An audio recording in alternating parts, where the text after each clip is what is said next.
last 10 years when they were And calling that's for the white question. genocide. You were allowing this. You're using that term again, white genocide.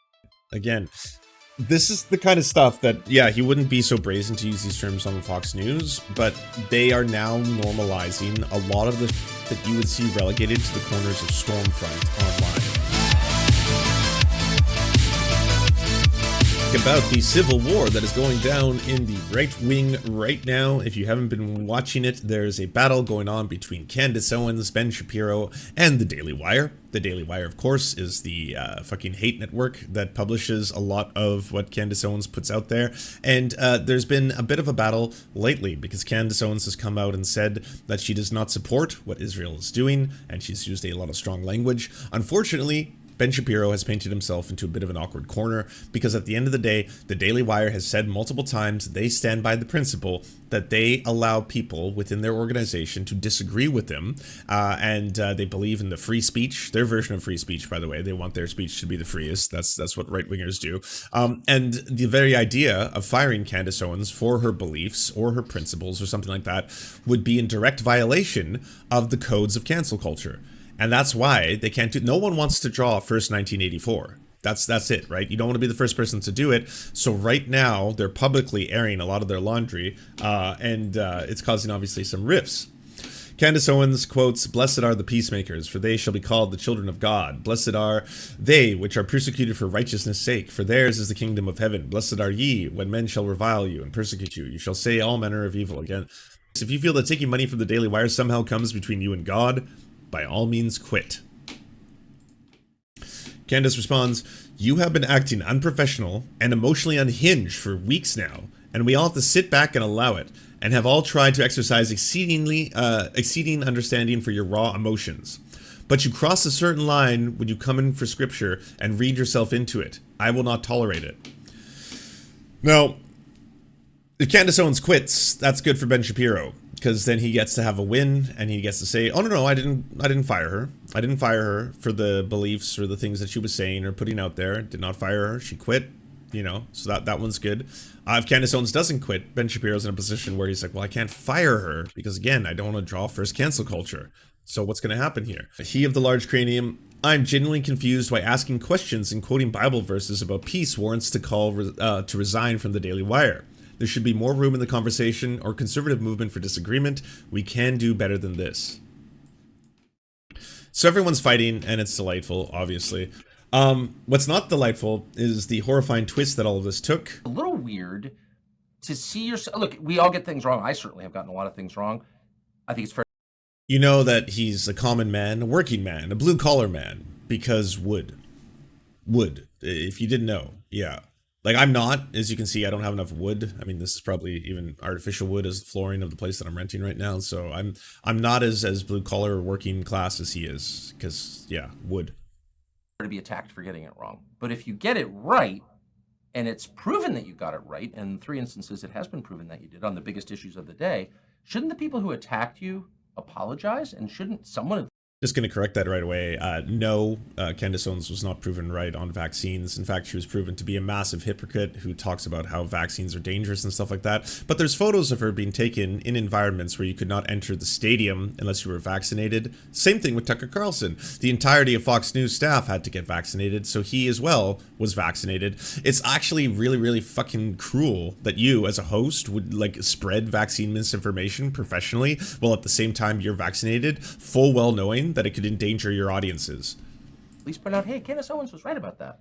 No, I think what tends to happen is they have too much ego and they're too proud, and they want to sort of move on and pretend that they weren't as radical as they were in their stances, and calling you a grandma killer, you know, if you wanted to go out the door and get groceries, or if you wanted to maybe see your grandma, because grandma shouldn't be dying alone, even if she is dying. Because you may have gotten her sick with COVID.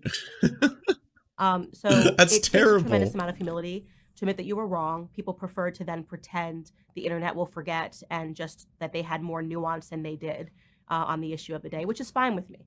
I'm totally I mean, it's one thing not to admit you're wrong. I understand it's difficult to do that. I have to force myself. But to attack other people for being right and then apologize for it does seem immoral. It is immoral. And when we're living in an environment where there is a lot of media immorality, you know, people would rather you parrot certain talking points. It's so wild that he basically, like Tucker Carlson, because he's relegated to Twitter now, he's basically become like Alex Jones. He's the show, it's reporting, the topics. Like, if you thought the original Tucker Carlson show on Fox was like bad or unhinged or something like that, that was clearly them with some filters on. Because I'm sure executives at Fox would have been like, so what's the next show, Tucker? I got a guy coming on who says that he drank Obama's cum, and he's going to describe what it tastes like to us. No, we're not doing that one. Well, no, but he says firsthand that he did it. He sucked his dick. So let's do that show, right? We're gonna bring on the Obama cum guy. No, we're not gonna do that episode. It's just ridiculous. I'm sorry, Tucker. I think it's fair to say attacking you. Here's the video. I just want to get your reaction to it. Yes, the question was about Candace Owens. I think her behavior during this has been disgraceful. Without a doubt, I think it's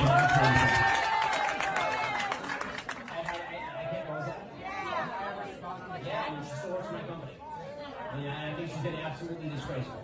I think that her faux sophistication on these particular issues has been ridiculous. It's not faux sophistication, it's ridiculous. Everybody can see the moves that she's making and the things that she's saying, and I find them disreputable. So maybe there's a point in the video where he explains what exactly you did wrong and how you were wrong. I haven't seen it. But to call somebody, quote, absolutely disgraceful, particularly a coworker, seems like a pretty big step. And I really don't know the background here. What is that about?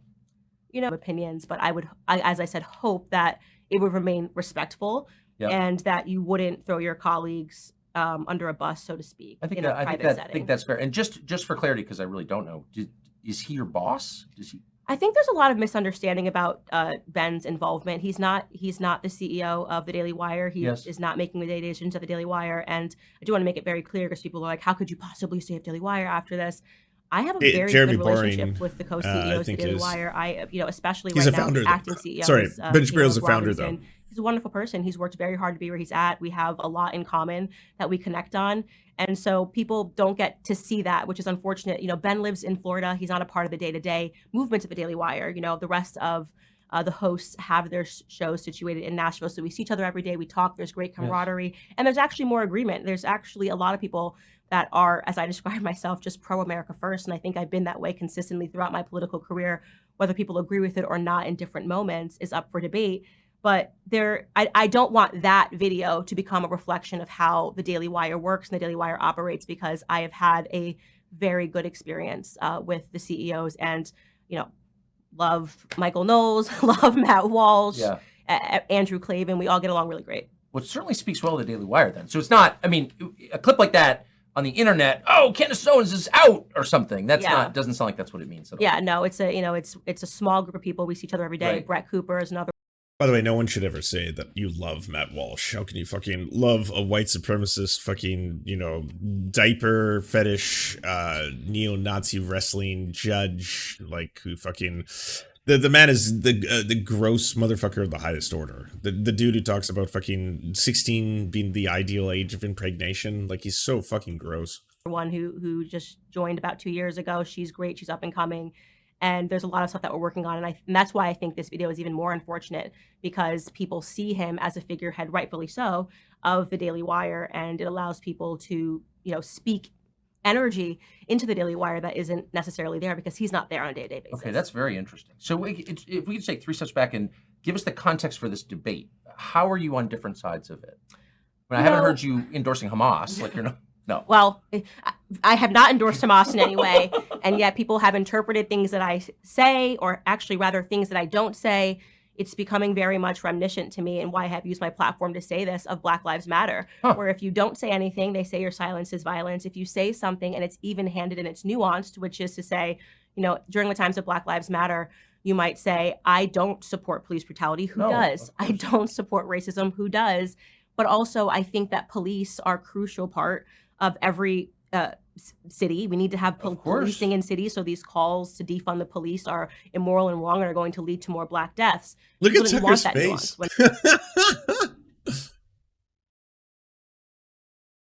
Black Lives, following George Floyd, there was no nuance. You had to explicitly say defund the police. You had to post a black square. If you didn't post a black square on Instagram, by the way, specifically on the platform of Instagram, and you maybe were busy that day, maybe you were in another country, maybe you just didn't log on to Instagram, you were accused of being a racist. I'm seeing a lot of that behavior right now when it comes to the Israeli-Palestinian conflict, a conflict that I have seen every single person, including myself, condemn what happened on October 7th. Because who wouldn't condemn terrorism? It's obvious. Right. Who would not condemn innocent Israelis dying? But if you then say that it is also sad when an innocent Palestinian child dies, suddenly this is pro-Hamas, or you need to say, even when you're talking about how sad it is that a child dies, you need to button that statement by saying, but that child was a human shield. That's not going to be my response. First off, as a mother, that's not going to be my response as somebody who is about to give birth. When I see these images of children Yes. involved on both sides of the conflict, I've pointed to the people that are mocking dead Israeli children and said that they are horrific. I am even keel on this matter, and yet people think that you need to be extreme. So people that have become more radical and extreme are perceiving a moderate stance as not enough. Because And I was about to picking say, it apart. people can disagree with you. Because they're about to go on one of the most horrifying anti-Semitic rants ever, because I'm sure you've all seen the clips already that are circulating of how fucking, we're talking like Protocols of the Elders of Zion levels of anti-Semitism. It's wild that someone like Candance Owens on that one specific point has been fucking outflanking so many politicians. Like that's a fucking horrifying condemnation of politicians who are still fucking refusing to call certain things out. If you got someone as fucking monstrous as Candance Owens, outflanking you on certainly that. don't seem radical. They have been documented. I mean, you can go back to me even talking about NATO expansion before things erupted between Russia and Is Tucker always such a cartoon character? I know when he was on Fox, he just always had his mouth open when he was doing interviews and listening to people. He'd be like, but now, like, the facial expressions on every single other word is like,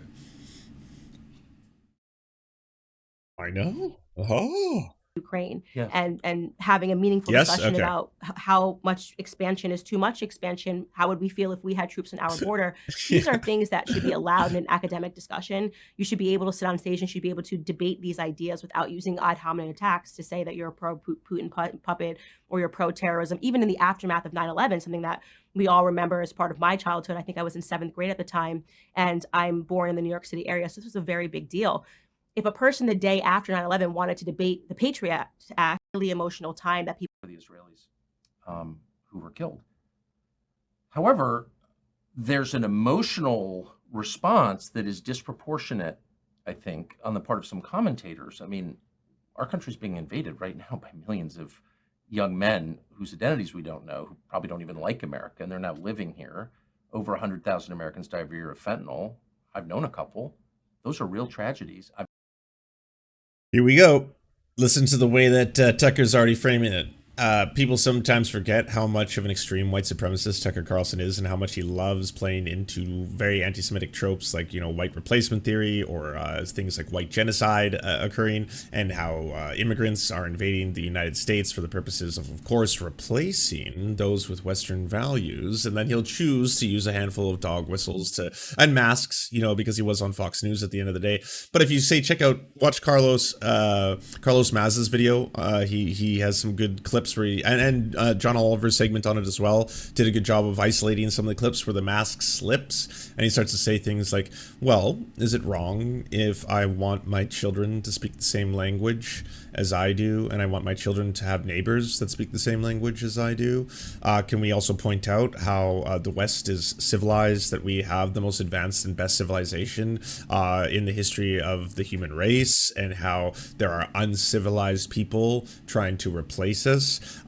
You don't have to point towards his actual clips that are on, like, say, the radio shows Bubba the Love Sponge, where he actually just says straight up incredibly incendiary and racist language towards people who are Muslim, towards people who are in Iraq or people who are in Afghanistan, and he just straight up there, that's with him without any filters, just, being exceptionally racist on Maine, calling them all sorts of names and slurs. Like the emotion from any commentator around those tragedies as I'm watching about a foreign tragedy. I think that's odd.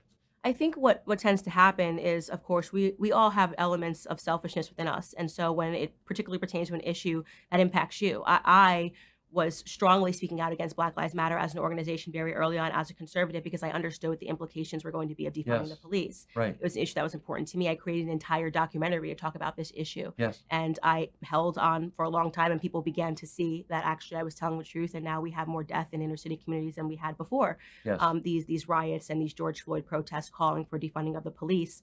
And I think in terms of this, that's what's also happened, is that people that are pro-Israel are pro-Israel, a lot of them, because they have family members in Israel. I get it. They I have get it. homes in Yes, Israel. yes. And so they feel very attached to this issue. And, you know, I was very happy to host somebody who was pro-Israel. He's a pro-Israel comedian on my show the other day. And I explained this to him. I said, you know, you are demanding that we have this same response that you are having about what people are saying on college campuses.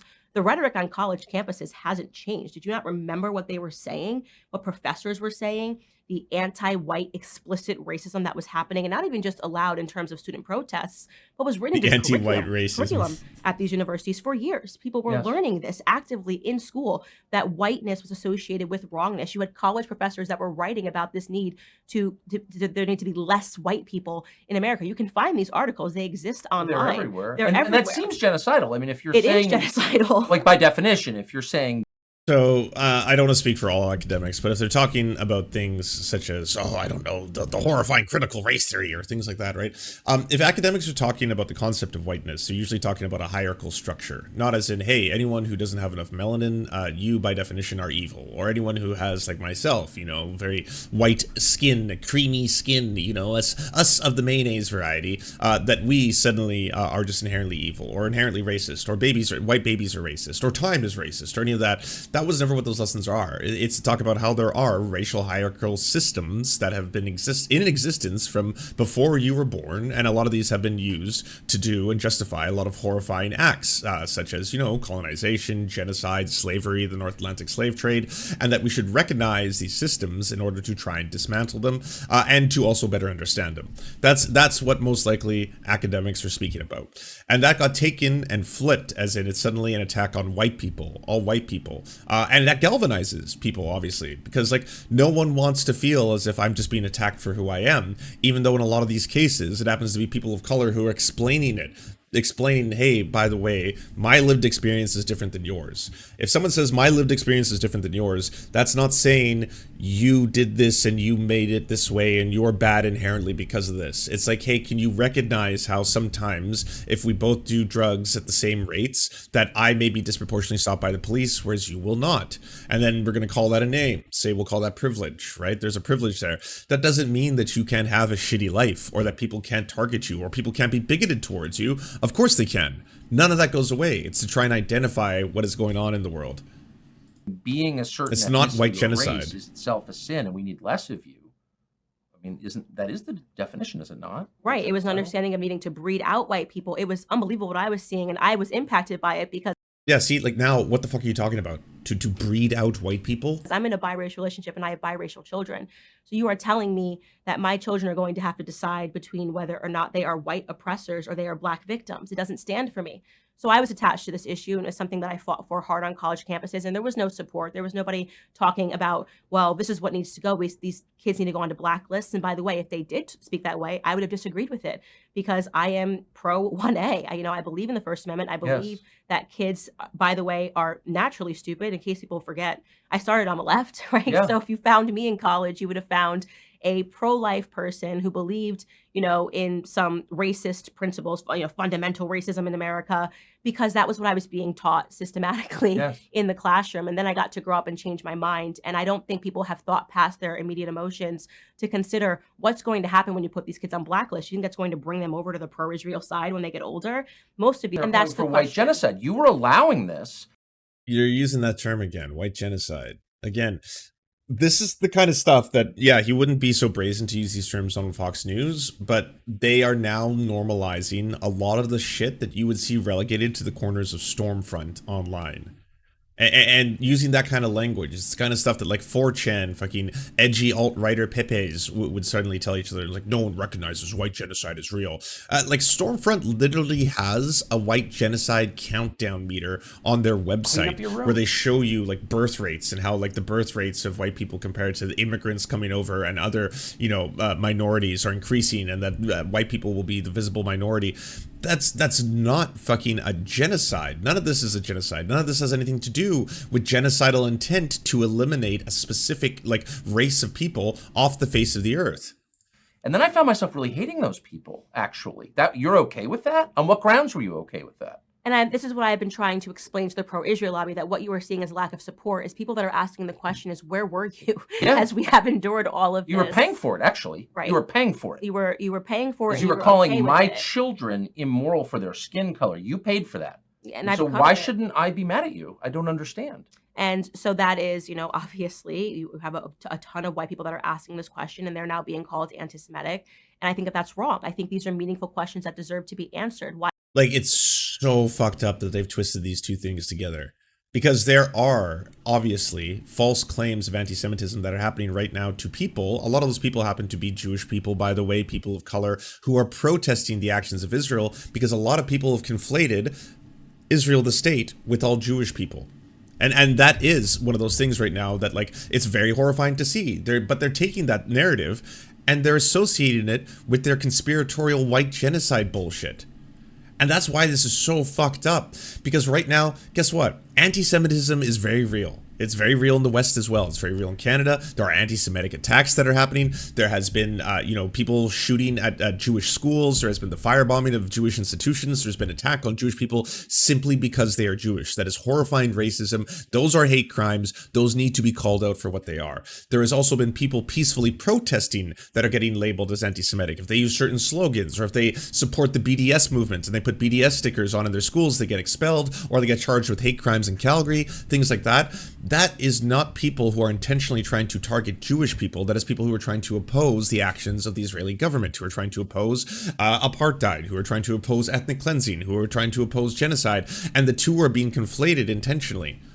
I was this sort of verbiage allowed into the curriculum. I mean, could you imagine if in the curriculum it said that every Jewish person born is a terrorist? This is systematically what. Where's the curriculum that says that about white people?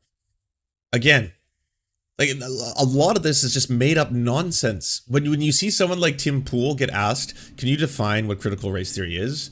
Oh, okay, all right.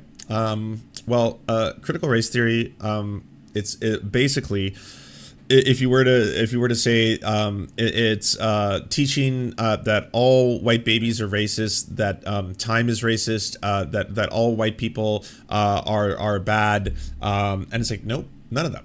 None of that at all. In fact, this is not something that is being taught in schools. This is something that was taught to law students. It's an advanced law students course, and it's supposed to talk about existing power structures and how they can affect other people. Intersectionality is not oppression Olympics. It doesn't mean like, oh, so if I put all of the flags in my profile, I get the most points, right? So I guess, I'm bisexual, I'm multiracial, I'm indigenous, so that gets me I got some credits on the score, but I'm also white and I'm treated like a white person. Also, that would lower my score. So I got to take that down off my point score. But that's basically what they talk about, right? That's it. Nope, not at all. Not at all. It's that if you are, say, in a workplace, right, and we were to eliminate, say, one structure of oppression, sexism, if we got rid of patriarchal structures of oppression, and you're in a workforce, right, if you happen to be a black woman and a white woman, there's still going to be other issues that can affect you, because the lived experience for each person is going to be unique, and the way that these systems of oppression affect you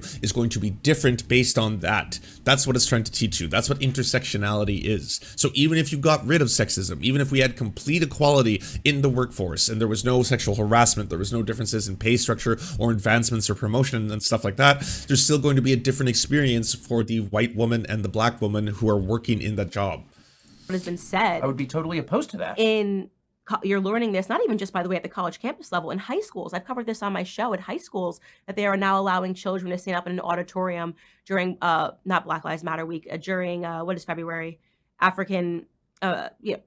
Whole month of February, African American month. I'm totally Black History Month. I was like totally blanking. I'm like, what is February? Black History Month. They were allowing at this very elite school $50,000 per month to attend this school, per year to attend this school, for these children to stand up on a stage and yell in an auditorium. Black kids were allowed to be on the stage. White kids were sitting down at this elite school, and they said, you don't know what we lived through. You don't understand how your whiteness impacts me. This is going on in New York City right now. That is explicit anti-white racism that is happening. And I covered it on my show extensively. Nobody cared. There was no bus. The example of anti-white racism is, you don't know how this impacts me. All right. Yeah, I gotta say, as a white person, if someone was like, "Hey, here's my lived experience. Here's how systems or structures impact me," I wouldn't be like, "Whoa, whoa, wait, are you attacking me? Are you attacking me?" No, they're not. I didn't create these structures. I didn't do slavery. I was born into this world. What the fuck? Calling At one point in the interview, this comes. However, then I thought, well, wait a second. If the biggest donors at, say, Harvard have decided, well, we're going to shut it down now, where were you the last 10 years when they were calling for white genocide? You were allowing this.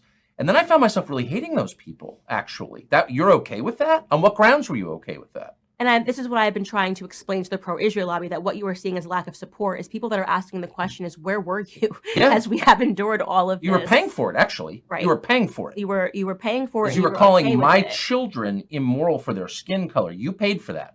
And so why shouldn't I be mad at you? I don't understand. And so that is, you know, obviously you have a ton of white people that are asking this question, and they're now being called anti-Semitic. And I think that that's wrong. I think these are meaningful questions that deserve to be answered. Why was this sort of verbiage allowed into the curriculum? I mean, could you imagine if in the curriculum it said that every Jewish person born is a terrorist? However, then I thought, well, wait a second. If the biggest So Tucker Carlson goes full anti-Semitic, claiming that rich Jews are funding the completely, quote, white genocide while only caring about Israel. This is the kind of stuff you only used to read on 4chan and Stormfront. Now it's everywhere. And it happens to be on the, you know, X Twitter platform of Elon Musk. What was Elon Musk up to on the exact same day? Someone posts, "To the cowards hiding behind the anonymity of the internet and posting, quote, Hitler was right. You got something you want to say? Why don't you say it to our faces?" Challenge accepted, apparently, because this person goes, "Okay, Jewish communities have been pushing the exact kind of dialectical hatred against whites they claim to want people to stop using against them. I'm deeply disinterested in giving the tiny shit about how the Western Jewish population is coming to this disturbing reality." Elon Musk replies with, "You have said the actual truth. You have said the actual truth." I'm honestly astonished that this hasn't taken more of a dent into Tesla stock at this point, considering just how blatant he's been. This is fucked.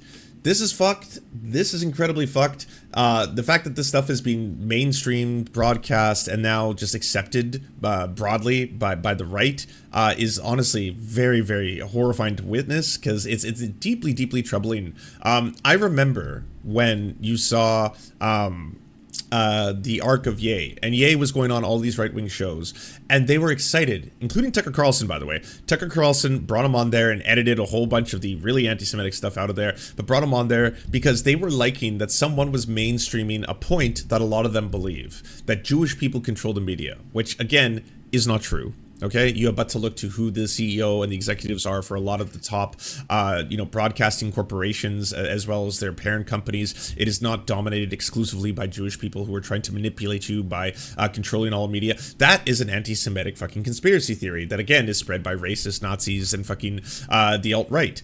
But now a lot of that stuff is getting mainstreamed. And when Ye was starting to do that, he went on to Tim Pool's show. And again, he was spouting the same conspiracy theory. He then went on InfoWars, and he was just way too anti-Semitic for fucking Alex Jones. But Alex Jones and Gavin McInnes wanted to try, and they said pull him back from the brink, right? Like, oh, well, you really like the costumes. Isn't that it? You love the costumes. That's why you're saying you love Nazis. You don't love Hitler. You just love the costumes that they were wearing. And it's like, no, I love. And it's like, okay, well, we're not supposed to say that part out loud. But we do want you to spread, again, the anti-Semitic conspiracy theory about Jewish people controlling the media. We thought that's what you were all about. And we thought we'd get an easy win here because you're such an esteemed and beloved and powerful musical figure, as well as just a titan of so many industries, that we'd have someone on here who could express that and normalize it. That's key, right? Normalize it. Get more people to say this as if this is something that should be socially acceptable to not only talk about and think. And now we've got Tucker Carlson and Candace Owens both espousing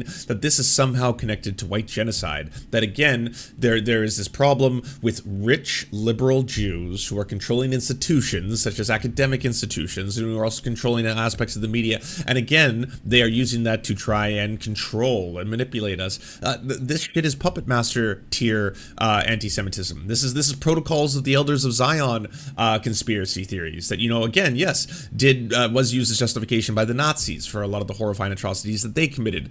But they're trying to normalize it. And this is happening, and it's so jarring to see because it's happening at the same time as people who are openly trying to protest against the actions of the Israeli government, not Jewish people.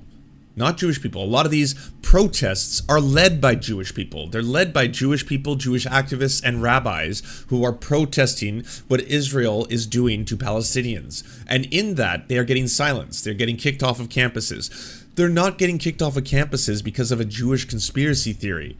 The Christian fundamentalists and the Christian nationalists, they are on the same team as the pro-Israeli lobby. They are on the same team as they are. You can see that there are these massive demonstrations that can happen in DC, for example, where one of the keynote speakers is a raging, bigoted, anti-Semitic fucking asshole, John Hagee. Who has said some of the most horrifying anti-Semitic shit that you'll ever hear in your life. And there's a reason why someone like that would be tolerated and put on the same stage when at the end of the day, they are trying to tarnish people who are not trying to be anti-Semitic, who are not trying to spew hate speech, who are trying to oppose, as anyone should, justifiably, the actions of the Israeli government. And then ignore the horrifying shit that is coming out of right-wingers right now. When this is anti-Semitism, this is horrifying. This is the shit that should be called out. Do you enjoy the Serfs but prefer not to have to use your eyeballs? Many are saying this. Well, we've got the solution for you. It's the Serf Times in podcast form. Available on most major podcasting networks now. If you enjoy it, please consider leaving a good review and feedback because it really helps the show out, apparently, and it's free, just like the podcast. Thank you so much for watching, everybody. This show is produced by amazing people like you, and if you want to help us out, please consider donating over at patreon.com/theserfs. The show is made possible thanks to Amazing Fletch, Anna Loves Riley, Ariane McCarthy, Cheryl Alvarez, Doug Cady, Everything Important, Hagbard Celine, La Media Panza, Matthew Scarborough, Multimondi, Omni, Peanut Butter Blondie, Political Pappy, Quiet 185, Rachel K, Riley and Anna, Roller Dragon, Ruby K, Sir Nickus, Spinach Monster, Stellar Vision, Sebastian Demo, Tech Tink, Trevbot EXE, Words Greenwood, and not to mention all of the amazing and fabulous people you now see before you.